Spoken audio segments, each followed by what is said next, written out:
Greetings everyone and welcome to my little garden. We have a lot to talk about. First things first, we finally have a release date. Mark your calendars, the game arrives on October 3rd, 2025. Everything we are about to discuss is new information released on June 4th, 2025 when another trailer for Time Stranger was showcased on PlayStation State of Play. There's a lot to unpack here, but first we will analyze gameplay footage. Let's take a look at the battle UI. Those of you who are familiar with Cyber Sleuth know that things look quite similar here. On the lower left side of the screen is the action menu. Although it looks a little different, the layout is essentially the same. On the lower left, we see the party being used here, with 4 Digimon out on the field directly controlled by the player. Notably, the champion forms of the starters are in this party.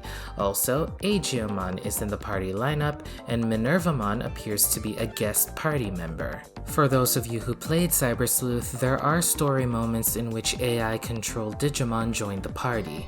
It's not surprising that this is the case for Minervamon, but I am a little surprised that we seemingly have direct control over Agiomon. Further corroborating this is our first look at the main menu.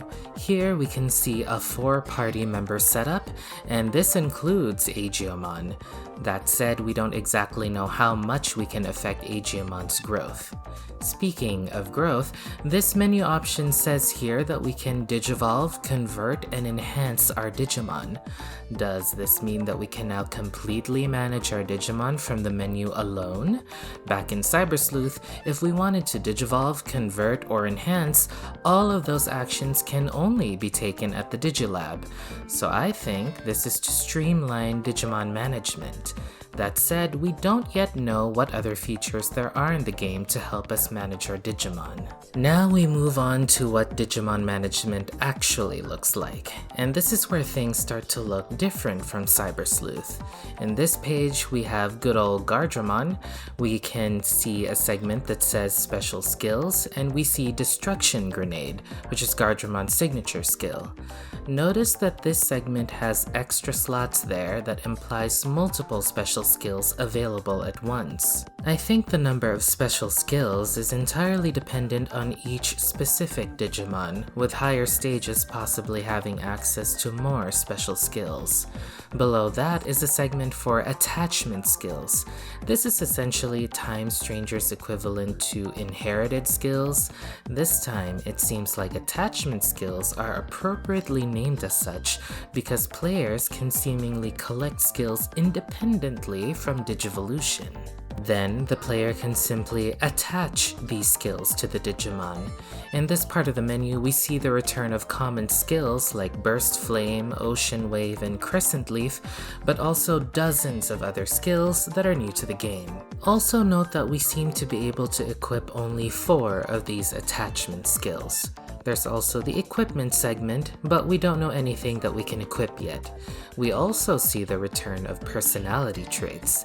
This Gardramon has a devoted personality, and if it's like Cyber Sleuth, this probably affects stat growth. It also has a personality skill called Healing Wisdom, and I don't know what that means. This seems similar to Cyber Sleuth's passive support skills, but it seems to be affected by the Digimon's personality. Let's take a look at Gardramon's stats. My goodness, where to begin? Okay, let's start with the attributes and elements. Gardramon, being a virus attribute, is weak to vaccine, indicated by the red triangle, and is resistant to data, indicated by the blue circle. So the red and blue markers indicate weaknesses and resistances respectively. But take another look. We see the symbols of vaccine, data, and virus, but also 4 more attributes that are new. This one looks like the Digi-Egg of Courage, so I'm assuming that this is the armor attribute. I do not know what the rest of these symbols are, and you all should feel free to speculate in the comments. Then we have element resistances. a whopping 11 elements, slightly more than Cyber Sleuth's 9. If you know your Digimon lore, then you know that 10 of these elements are associated with the ancient legendary warriors, and the 11th element appears to be neutral. We don't know for sure if this hints at the ancient 10, but anything's possible at this point. This time around, Digimon have very specific elemental resistances. In this case, Gardramon is weak to electric and neutral, and resists plant and earth. Now, let's move on to the stats. My goodness, these numbers look insane, and Gardramon here is only level 24. So the numerical value of stats appears to be much larger now, but we don't know how these stats can be manipulated yet. Right here, there are stats called Talent and Bond. I'd say that these are likely the equivalent of ABI and CAM respectively. We don't know this for sure, but if it's anything like Cyber Sleuth, then that means Talent increases the more often a Digimon digivolves and de-digivolves, while Bond increases with time spent actively together with that Digimon. There's HP and SP, which are standard, but we also see a slight modification to the other stats. Attack, defense, intelligence, and speed are familiar, but there's a new one which I'm assuming is called Spirit. Back in Cyber Sleuth, intelligence was a dual stat that affects both magic attack and magic defense.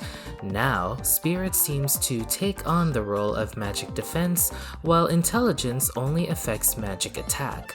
All this adds great depth to a Digimon's uniqueness, and there is so much more to explore when the game comes out. I should also quickly mention that there are tons of Digimon mounts. I think the best one out of the bunch is Gankumon, letting you sit on his muscular arm.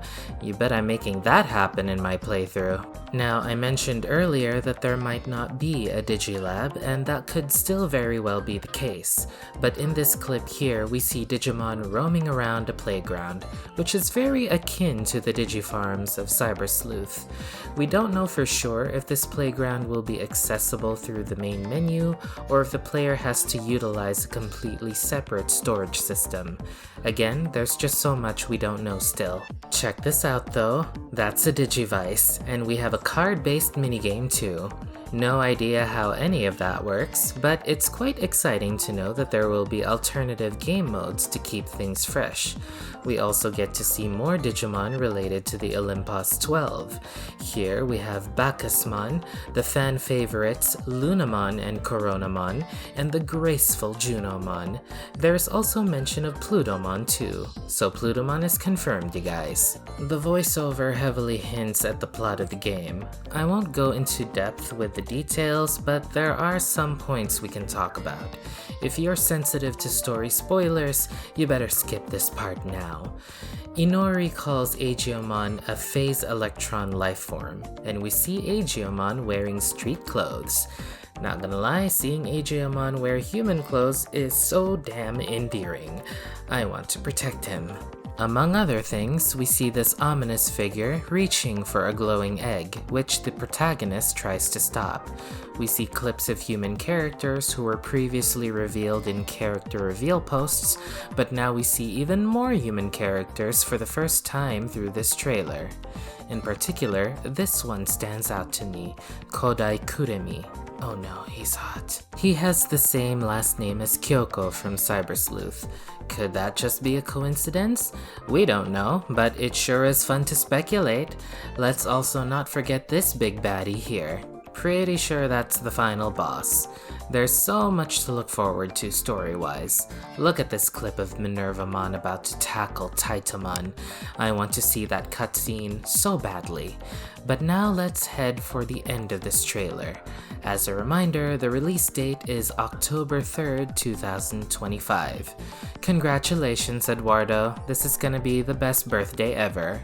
I hope. Let's move on to the buyer's guide. Pre-ordering the game will get you some neat bonuses, which include school uniforms for the protagonists and Agumon Black and Gabumon Black.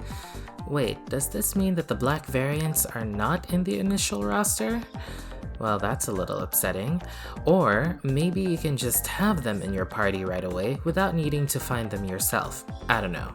Moving on, we have the Standard Edition, then the Deluxe Edition, which includes Cyber Sleuth costumes for the main characters, and 3 DLC packs.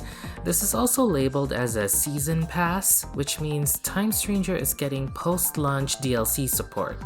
There's the Ultimate Edition, which includes everything from the Deluxe Edition plus even more costumes, the Cyber Sleuth BGM pack, which is hella awesome, and early access to special Agumon and Gabumon that can digivolve into their bond forms. And if you thought this was the game's final form, behold, the Collector's Edition. Not only does this behemoth of a package include everything from the Ultimate Edition, it also comes with a 100-page art book, 4 exclusive TCG cards, and a 15cm figurine of Jupitermon Wrath Mode. Whew, that was a lot. Be responsible with how you spend money.